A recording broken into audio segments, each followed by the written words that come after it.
जो भी कंटेनर लें उसमें होल होना बहुत ज़रूरी है। इससे क्या होती है, एयर पास होती है, आपका जो जितना भी किचन वेस्ट होता है वो सब धीरे धीरे करके गलता है। जब एयर पास होती है तो वो बहुत अच्छे से डिकम्पोज हो पाता है।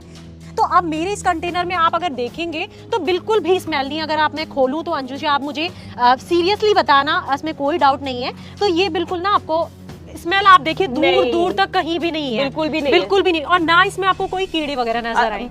टिलिंग कर देनी है आप, ये देखिए इस तरीके से। मेरा तो पहले से ही गुड़ाई हो रखी है, तो हम अपने प्लांट्स को इस तरीके से गुड़ाई करेंगे और ये हम अपने प्लांट्स को देंगे, जिससे कि हमारे गुलाब में भर भर के जो है वो फ्लावरिंग होगी। गार्डन में इंसेक्ट्स वगैरह लगे हैं, चींटियां वगैरह लग गई हैं, तो आप ये वाला जो फर्टिलाइजर है, जो ये बायो एंजाइम है, इसको बनाइए। ये आपके गार्डन में बहुत ही ज्यादा यूजफुल है, चिली गार्लिक अनियन। तो दोस्तों इसे बनाने में लगभग 2.5 महीने लगते हैं, मगर ये ना एक दवाई जैसा रूप है। मतलब एक चम्मच आप दवाई का लेते हैं ना, तो उस तरीके से हमें इसको यूज करना है।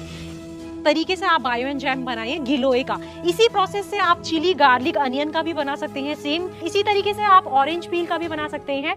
तो दोस्तों जैसे हमें अच्छी सेहत के लिए न्यूट्रिशन की जरूरत होती है, और उसी तरीके से पौधों को भी अच्छे तरीके से हरा भरा होने के लिए, उनके विकास के लिए, उनके फूलों के लिए उनको भी न्यूट्रिशन की जरूरत होती है।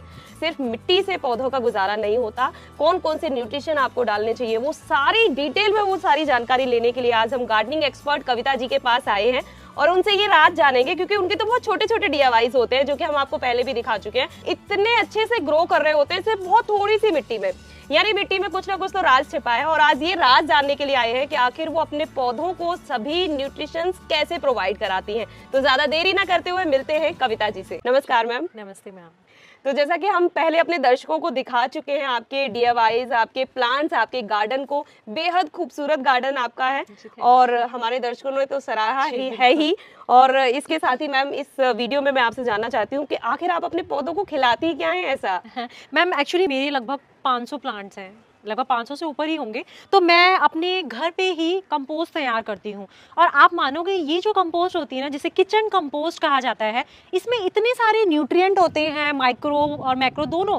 तो वो हमारी जितनी भी खाद्य होती है, आप वर्मी कंपोस्ट ले लीजिए, काउडम ले लीजिए, लीफ कंपोस्ट ले लीजिए, जितने भी आप ऑनलाइन ऑफलाइन कोई भी कंपोस्ट हो, वो सब फेल है।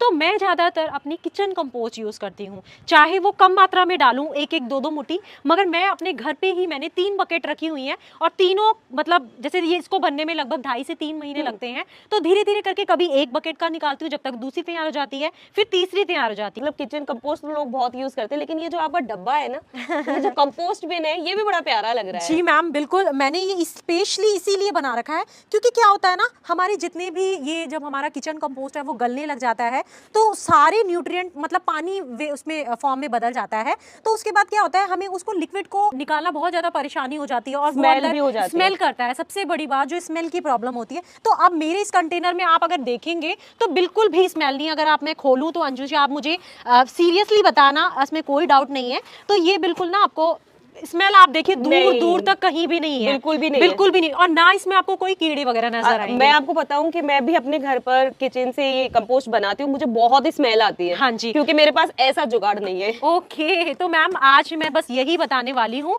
कि सबसे पहले जो भी कंटेनर लें उसमें होल होना बहुत जरूरी है। इससे क्या होती है, एयर पास होती है, आपका जो जितना भी किचन वेस्ट होता है वो सब धीरे धीरे करके गलता है। जब एयर पास होती है तो वो बहुत अच्छे से डिकम्पोज हो पाता है। दूसरा, आप अगर नहीं भी ले पाते हैं, इस टाइप की टैप वगैरह नहीं है आपके पास, तो आप नीचे से भी ना अपने कंटेनर में होल कीजिए। लगभग 2 से 3 होल करना बहुत ज़रूरी है, जिससे कि आपकी कंपोस्ट ना जल्दी जल्दी से डिकम्पोस्ट होगी। आपको चाहे आपका प्लास्टिक आपका कंटेनर हो, चाहे आपका टेराकोटा हो। मैं 2 ही कंटेनर यूज़ करती हूँ, सीमेंट पॉट जो है वो नहीं यूज़ करती हूँ, क्योंकि इसमें होल करने की दिक्कत होती है। और आपके जो बकेट है उसमें होल करना बहुत ज़्यादा ज़रूरी है। और दूसरा दोस्तों, इसमें क्या होता है ना, अगर आप सोचें कि किचन कंपोस्ट ओनली आपका जो है कंपोस्ट तैयार हो जाएगी, तो ये बिल्कुल सोचना आपका गलत है। क्योंकि हमेशा ग्रीन लेयर और आपकी ब्राउन लेयर से ही आपकी कंपोस्ट जो है वो बनती है। तो ग्रीन लेयर से मतलब है आपके किचन से जितना निकला हुआ कूड़ा है, चाहे वो प्याज हो, लहसुन हो, आलू हो, घिया हो, तोरी हो,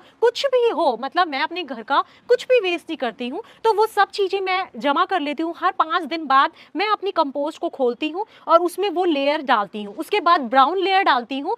ब्राउन लेयर क्या होता है, जो आप अमेज़न वगैरह से, फ्लिपकार्ट वगैरह से जो गत्ते आते हैं ना, वो उनके आप छोटे छोटे पीसीस कर लीजिए, वो हो गए। आप सूखे पत्ते पेड़ों के नीचे आपको बहुत सारे मिल जाएंगे। अपने गार्डन के भी हल्के फुल्के जो ग्रीन पत्ते होते हैं और जो झड़ जाते हैं, जो आप अपनी क्लीनिंग में निकालते हैं, उन पत्तों को भी आप इसमें यूज कर सकते हैं। तो ग्रीन और ब्राउन का जो कॉम्बिनेशन होता है ना, उसी से ही मेरी ये कंपोस्ट बनती है। और उसी से मेरी नहीं, जितने भी गार्डनर्स है कंपोस्ट बनाने के लिए वही मेथड यूज करते हैं। उसके बाद ब्राउन लेयर ग्रीन लेयर का हमने कॉम्बिनेशन बनाया। उसके बाद भी मैं इसमें जैसे आपका दही का जो लिक्विड होता है ना, लस्सी जिसे छाछ कहते हैं, जिसे बटर मिल्क कहते हैं, उसका जो छाछ है ना, वो एक एक ग्लास में हर 20 से 25 दिन में अपनी कंपोस्ट में डालती हूँ। तो वैसे ही आप गुड़ का पानी भी अपनी कंपोस्ट में डाल सकते हैं। उसमें ऐसे बैक्टीरिया होते हैं जो कि आपकी कंपोस्ट को डिकम्पोस्ट होने में हेल्प करते हैं और आपकी कंपोस्ट जो है वो जल्दी से जल्दी तैयार हो जाती है। मेरी कंपोस्ट हमेशा 2.5 महीने में रेडी हो जाती है। और एक जो नहीं करना है वो चीज़ भी बता देती हूँ, आप इसमें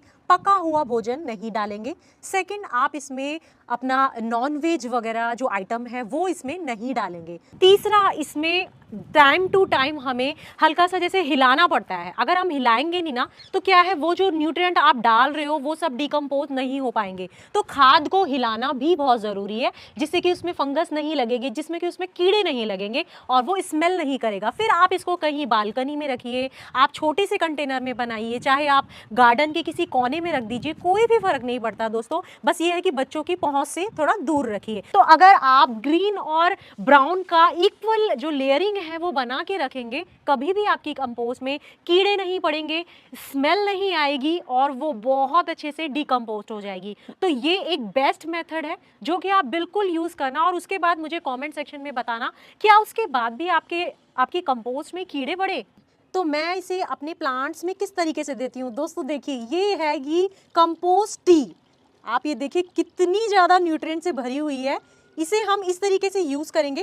और आप ये देखिए, ये इतने से पानी में मैं ये देखिए प्लेन वाटर डाइल्यूट कर दूंगी। ये करना बहुत ज़रूरी है क्योंकि इसमें जितने भी हमारी किचन वेस्ट था ना, वो सब डिकम्पोस्ट होकर गल सड़ के जो लिक्विड है वो निकलता है। मगर ये ख़राब नहीं है, ये आपके प्लांट्स के लिए बहुत ही ज़्यादा हेल्दी है। इसमें इतने ज़्यादा न्यूट्रिएंट होते हैं जो कि आपके गार्डन में अपने प्लांट्स को हरा भरा रखेंगे, स्टैम्स को मजबूत रखेंगे, आपके प्लांट्स में फूलों को प्रोड्यूस करेंगे। तो ये मैं अपने प्लांट्स को दे दूंगी।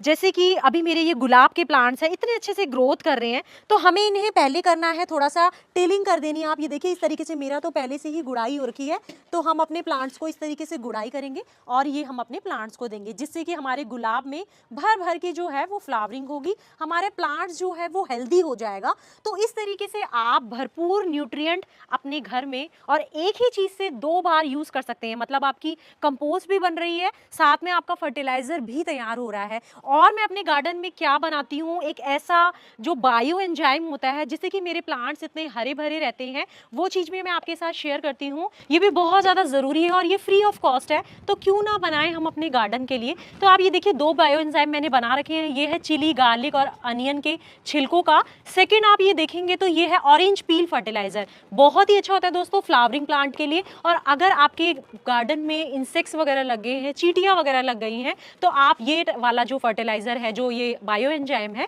इसको बनाइए। ये आपके गार्डन में बहुत ही ज्यादा यूजफुल है, चिली गार्लिक अनियन। और दोस्तों इसे कैसे बनाना है, सेम यही चीज मैं आपका ये जो बनाने जा रही हूँ, ये बनाने जा रही हूँ गिलोय का बायो एंजाइम। शायद ही आपने सुना होगा। तो ये भी बहुत ज़्यादा आपका हेल्दी रहता है आपके प्लांट्स के लिए। और आप ये देखिए ना दोस्तों, इस टाइम जो ये प्लांट है ना, बिल्कुल डोरमेंसी पीरियड में है। हर एक घर में गिलोय मिल ही जाएगा।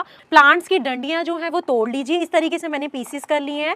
दूसरा आप ये देखिए, इस टाइप की 2 से 2.5 लीटर की बॉटल ले लीजिए, आपको जिस हिसाब से बायो एंजाइम बनाना है। तो दोस्तों ये मैंने जो क्या रखा है, देखिए आप जो इसका रेशो है वो आप देख लीजिए। इसको 1:3:10 के रेशो में रखेंगे। 1% हम रखेंगे आपका गुड़ का और 3% हम रखेंगे, ये देखिए गिलोय रखा है, और 10वां जो भाग है वो हम रखेंगे अपना पानी का। मतलब हमें अपनी बॉटल को यहाँ तक फिल करना है। तो फटाफट से कर लेती हूँ मैं इसको फिल। तो दोस्तों ये है गुड़, जिसको जैगरी कहते हैं। तो ये भी आप इस तरीके से अपनी बॉटल में डाल दीजिए, छोटे छोटे हिस्से कर लीजिए।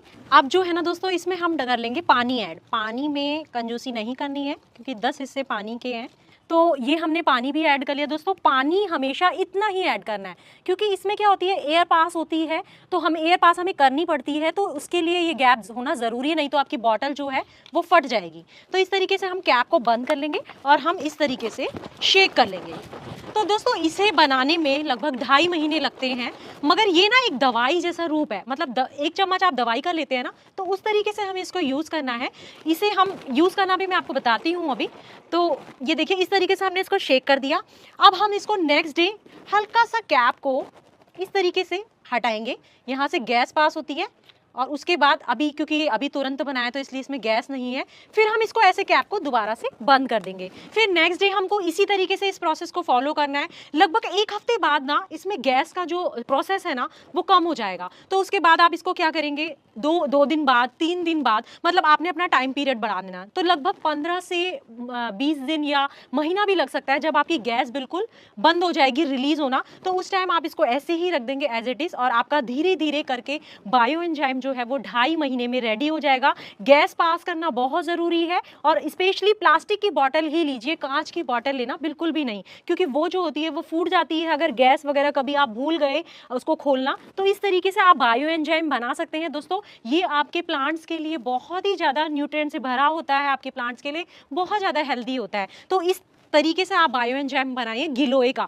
इसी प्रोसेस से आप चिली, गार्लिक, अनियन का भी बना सकते हैं। सेम इसी तरीके से आप ऑरेंज पील का भी बना सकते हैं। यूज करना कैसे है दोस्तों, इसका 1 चम्मच या 1 ढक्कन 5 ml कह सकते हैं, वो आप अपने स्प्रे बॉटल में भरिए, और उसमें लगभग आप 1 लीटर पानी में इसको डिजोल्व कर दीजिए। उसके बाद अपने सभी पत्तों में आप अपने इस स्प्रे को यूज कर सकते हैं। तो इस तरीके से आप अपने प्लांट्स में इसको यूज कर सकते हैं, बहुत ही ज्यादा हेल्दी रहता है। ये तो प्लांट्स के लिए न्यूट्रिशन वाली चीज हो गई। वैसे नॉर्मली दोस्तों जो मैं नॉर्मली हर महीने या अपने प्लांट्स का जब ग्रोथ स्टार्ट होती है तो कंपोस्ट में वर्मी कंपोस्ट और किचन कंपोस्ट ही यूज करती हूँ। दूसरा मैं इसमें बोन मिल वगैरह जब मिट्टी तैयार करती हूँ, नीम खली वगैरह तैयार डालती हूँ, और कभी जब मुझे ऐसा लगता है फ्लावरिंग वगैरह बहुत अच्छे से हो रही है और बडिंग बन रही है तो मैं DAP वगैरह के दाने या हल्का फुल्का पोटाश वगैरह यूज कर लेती हूँ। और नॉर्मली दोस्तों ओनियन पील फर्टिलाइजर, बनाना पील फर्टिलाइजर, ये सब तो फर्टिलाइजर है ही जो एक हर गार्डनर यूज करता है, और अगर आपको नहीं पता है तो प्लीज उसे भी यूज कीजिए, वो बहुत ही ज्यादा आपके प्लांट्स के लिए अच्छा होता है। दोस्तों मुझे तो लगता है कि इतना डिटेल में आपको किसी ने नहीं बताया होगा कि आपको अपने पौधों को पोषक तत्व कैसे देने, यहाँ तक कि मैम ने बायो एंजाइम भी आपको बनाकर दिखा दिया है। अगर इससे भी ज्यादा आप और डिटेल में जानना चाहते हैं तो आपको उनके चैनल गार्डन ऑफ कविता पर जाना होगा,